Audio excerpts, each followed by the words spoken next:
After a long time vlog అయితే shoot చేస్తున్నాను. This is the intro అని అనుకోండి, ఏమైనా అనుకోండి. Let me show you. Time వచ్చేసి 8:30 అవుతుంది. టైమ్ 8:40 అవుతుంది కదా ఇప్పుడు. సో 8:40 నాకు మార్నింగ్ నుంచి ఐఎమ్ సెన్సింగ్ దట్ మా మమ్మీ డాడీ వస్తున్నారేమో అనేసి అనుకుంటున్నాను అనమాట. I don't know really, but morning నేను మా హస్బెండ్ నేను కూడా మాట్లాడుకున్నాం అనమాట. మేబీ మమ్మీ వాళ్ళు వస్తారేమో, ఐఎమ్ సెన్సింగ్ దట్, నాకు కొంచెం అట్లా ఫీలింగ్ వస్తుంది, మా మమ్మీ వస్తుందేమో, మా డాడీ వస్తారేమో, దే ఆర్ కమింగ్ అన్నట్టు నాకు అనిపిస్తుంది. వస్తే బాగుంటుంది అనేసి వీ డిస్కస్డ్ అనమాట morning. But to my surprise 8 o'clock మా కజిన్ కాల్ చేసింది. అండ్ కాల్ చేసి she was asking me that అత్త మావయ్య వచ్చేసారా అను అని అడిగింది. I felt really surprise. అదేంటి వస్తున్నారా వాళ్ళు అని నేను అడిగితే వాళ్ళు బయలుదేరారంట, అయితే నీకు చెప్పలేదా? అయ్యో నేను సర్ప్రైజ్ పాడు చేశాను నీకు అన్నది. I said okay, let them be. వాళ్ళు నాకు చెప్పలేదు కాబట్టి నువ్వు కూడా వాళ్ళకి చెప్పకు, నాకు చెప్పేసానని. పిల్లలన్నా అట్లీస్ట్ సర్ప్రైజ్ ఫీల్ అవుతారు కదా అను. ఓకే, వాళ్ళకి ఏం చెప్పకు అనేసి అన్నది అనమాట.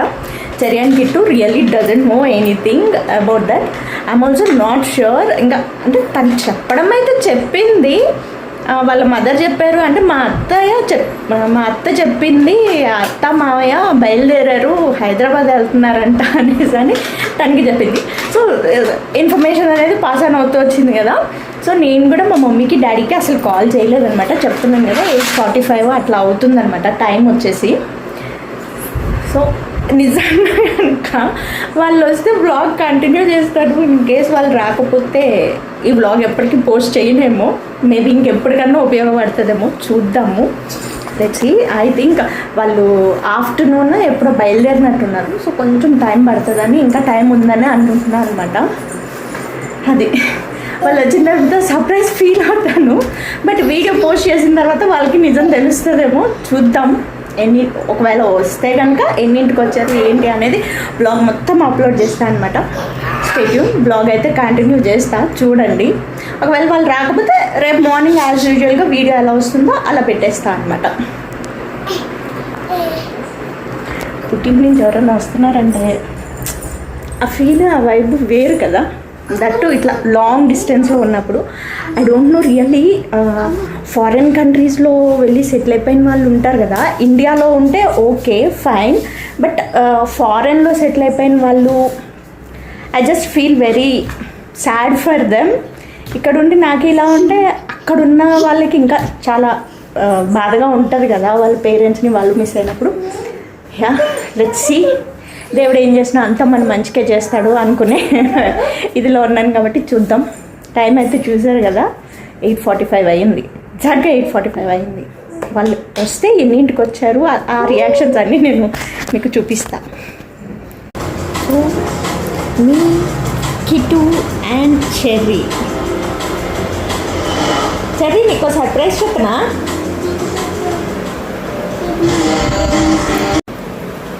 మీ Kittu baby and Cherry baby are eagerly waiting. నిజం చెప్పాలంటే పాపం వీళ్ళిద్దరికి ఇంకా హింట్ ఏం తెలియలేదు. హింట్ ఇచ్చినా కానీ పాపం వాళ్ళు ఇంకా అర్థం చేసుకునే స్టేజ్లో లేరు కాబట్టి వాళ్ళకి ఏం అర్థం కాలేదు. సో బట్ లిటరల్గా తెలిసిన మూమెంట్ నుంచి ఇంకెప్పుడు వస్తారు అని చాలా ఈగర్గా వెయిట్ చేస్తున్నాను. కొంచెం దూరంగా ఉన్నప్పుడు ఫీలింగ్ అనేది ఉంటుంది కదా.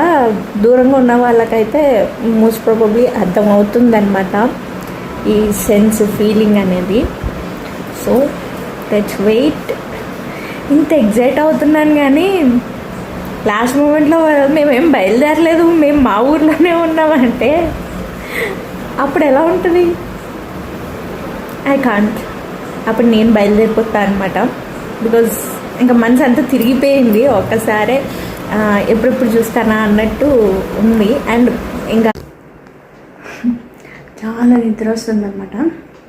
చదివిగిట్టు కూడా పడుకోలేదు. ఇవాళ లేట్ అయిపోయింది, బాగా లేట్ అయిపోయింది. స్టిల్ వెయిటింగ్ అనమాట.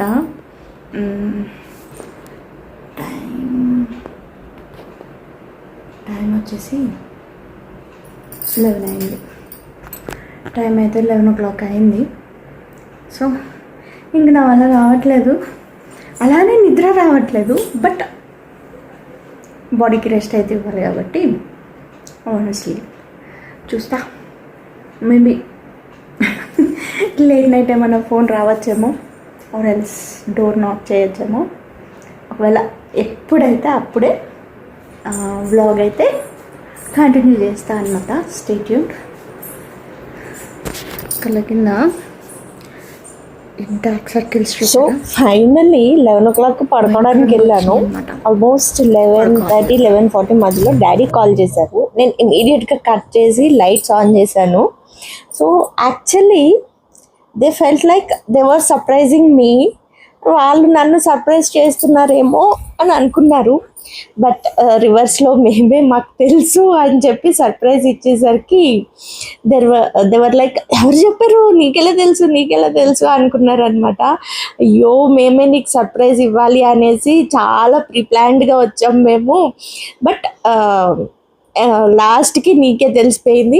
యాక్చువల్లీ ఏంటంటే వాళ్ళు ఓఆర్ఆర్ దిగిన తర్వాత ఇక్కడ గట్కేసర్ ఇటు సైడ్ కీసర్ దగ్గర ఓఆర్ఆర్ దిగిన తర్వాత జనరల్గా అయితే అడ్రస్ కోసమనో దేనికన్నా లొకేషన్ షేర్ చేయమనన్నా కాల్ చేయాల్సింది. బట్ దాన్ని కూడా వాళ్ళు చాలా ఇదిగా అనమాట. మాకు దగ్గరలో ఒక హాస్పిటల్ ఉంటుంది, ఆ హాస్పిటల్ లొకేషన్ పట్టుకుని వచ్చేసారనమాట. బికాజ్ ఎప్పుడు కూడా ట్రైన్కి రావడం వెళ్ళడం కదా, సో కార్లో కొంచెం చాలా లాంగ్ గ్యాప్ తర్వాత కార్లో వచ్చారు కాబట్టి అలా అనమాట. సో లొకేషన్ కూడా సెట్ చేసుకుని వచ్చేసారు. So I'm really very very happy అనమాట. యాక్చువల్లీ పాపం వాళ్ళే సర్ప్రైజ్ చేద్దాం అనుకున్నారు, కానీ మేమే వాళ్ళకి తిరిగి సర్ప్రైజ్ ఇచ్చేసరికి దే వర్ షాక్ అయ్యి నీకెలా తెలిసింది అని అడిగారు. సో ఐ సైడ్ ఓకే, రేపు వీడియో అయితే పోస్ట్ చేస్తాను, అందులో చూడండి మీరు కూడా అని చెప్పాను అనమాట. తర్వాత చెప్పాను అనుకోండి. సో ఇంకేంటంటే మమ్మీ వాళ్ళు వచ్చిన నెక్స్ట్ డే మార్నింగ్ అనమాట 11:45 అట్లా అవుతుంది టైము. సో అప్పుడు ఏంటంటే అతన్ని కలిసేసి వద్దాము ఒకసారి ఊరెళ్ళి అనేసి స్టార్ట్ అయ్యామన్నమాట. సో ఐ నో దట్ లిటరల్గా అసలు ఎంత భయంకరమైన ఎండ ఉందంటే అంత ఎండగా ఉందన్నమాట.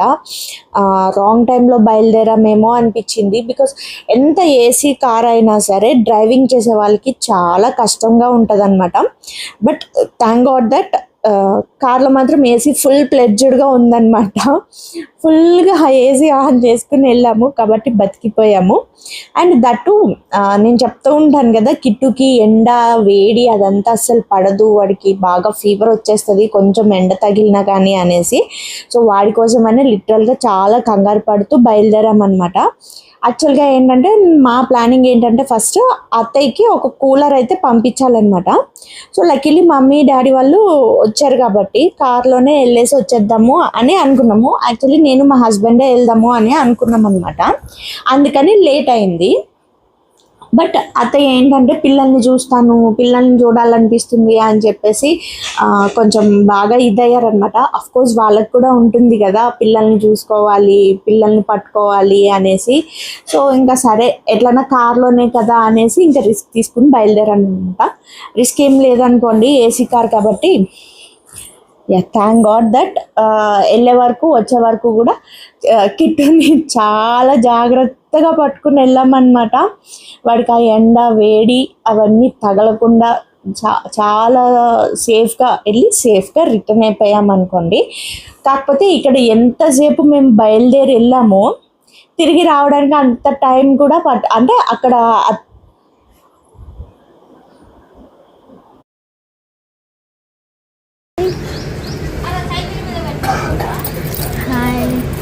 అమ్మ మీకు ఎండ ఎక్కువ ఉందా మాకు ఎండ ఎక్కువ ఉందా? మీకే ఎండ ఎక్కువ ఉంది. హైదరాబాద్ తెలంగాణకి ఎండ ఎక్కువ ఉంది, ఆంధ్రాకి ఎండ తక్కువ ఉంది. ఎండ తక్కువ ఉందా ఒక్కపోత ఎక్కువ ఉందా? ఒక్కపోత ఉన్నా కానీ కొంచెం తక్కువ వేయాలి అయినా ఎండ. అయితే మాకే ఎండ ఎక్కువ ఉందంటావు. సో అతని దగ్గర అట్లానే ఎక్కువసేపు కూడా లేమన్నమాట. బికాజ్ ఎందుకంటే ఎండ వేడి అంత భయంకరంగా ఉన్నాయన్నమాట అక్కడ. ఇంతకీ మా ఊరు ఏంటి అనేది నేను ఇప్పటి వరకు చెప్పలేదు కదా. సో మా ఊరు వచ్చేసి నాగర్ కర్నూలు అనమాట. అత్తయ్య ప్రస్తుతానికి అక్కడ ఉంటున్నారు, అందుకని ఇంకా సరే కూలర్ ఇచ్చినట్టు ఉంటుంది, పిల్లల్ని కూడా చూపించినట్టు ఉంటుంది అనేసి వెళ్ళామన్నమాట. ఇక్కడ వీడియోలో మీకు ఏం చూపిస్తున్నాను ఏంటిది అనుకుంటున్నారా, కనకాంబరాలు గ్రీన్ కలర్లో ఉన్నాయి. అఫ్కోర్స్ కొంచెము లైట్ వీడియో తీసినప్పుడు కొంచెం కలర్ చేంజ్ లాగా కనిపిస్తున్నాయి అనమాట. ఇట్స్ వెరీ లైట్ కలర్లో ఉన్నాయన్నమాట. అది అంత ఫ్రెష్గా వెళ్ళిన మేము రిటర్న్ అయ్యేసరికి మా ఫేస్లు జిడ్డు కారుకుంటూ జిడ్డు ముఖాలతోటి రిటర్న్ అయ్యామన్నమాట. ఎండ మాత్రం చాలా భయంకరంగా ఉంది. ఇట్స్ బెటర్ ఏమన్నా ఉంటే కనుక ఎర్లీ మార్నింగ్ అవర్స్లో చేసుకోవాలి, అంటే బిఫోర్ 8:30 9 o'clock లోపలే చేసుకోవాలన్నమాట. అండ్ ఈవినింగ్ వచ్చేసి ఆఫ్టర్ 8 తర్వాత అయితే కొంచెం చల్లగా అనిపిస్తుంది. 7:30 8 o'clock వరకు కూడా చాలా వేడిగా వస్తుంది అనమాట గాలి మాత్రము. కాబట్టి ఆ తర్వాత ఏమన్నా వర్క్స్ ఉంటే చూసుకోండి, అది బెస్ట్ అనమాట. బట్ 9 o'clock తర్వాత నుంచి మళ్ళీ నైట్ 8 o'clock వరకు కూడా బయటికి వెళ్ళకుండా ఉన్నది చాలా మంచిది. వేడి గాలి అదంతా గాల్పు కొట్టి